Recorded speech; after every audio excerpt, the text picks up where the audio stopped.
Welcome back to Project 613. Today we continue learning the mitzvah that we have to make financial restitution if damages are done, if we inflict personal injury on another person. We need to make restitution, and as we learned yesterday, there are 5 different types of payment that needs to be made.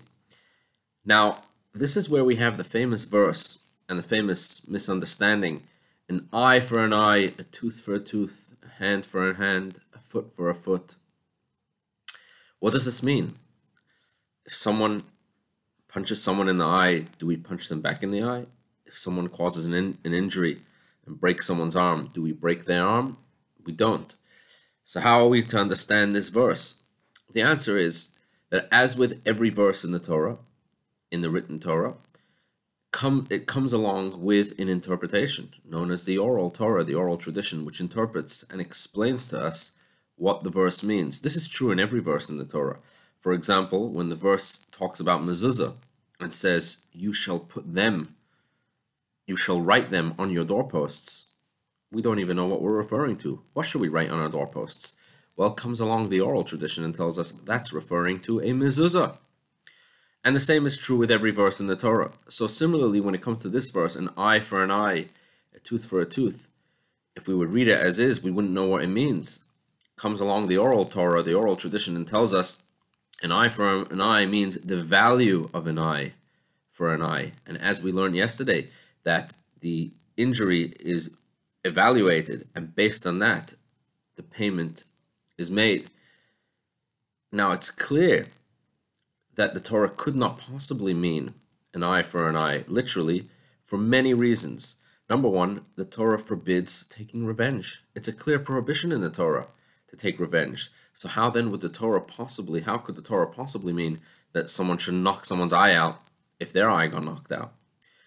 So that's one of the reasons how we know that it clearly cannot mean literal, which is why we have the oral tradition that tells us that it means the value of the eye. And there are many other reasons as well that are given for how we know that it cannot possibly mean an eye for an eye, literally. But then, of course, the question is, so if the Torah meant that we should pay the value of an eye, why didn't the Torah just say that clearly? The Torah could have just said, pay the value of an eye. Why does the Torah say the words an eye for an eye, which can lead to a mistake that possibly it means literally, and then we need the oral tradition to tell us that we have to understand it to mean the money? Just say what you mean to begin with. And here again, many answers have been given, and here are a few of them. Number one, the Torah wants to bring out the severity of such behavior, to impress upon the person how bad it is if he injures someone in their eye. This is why the Torah says an eye for an eye, to tell you that really a punishment should be that you should get the equivalent. That's one explanation that's given.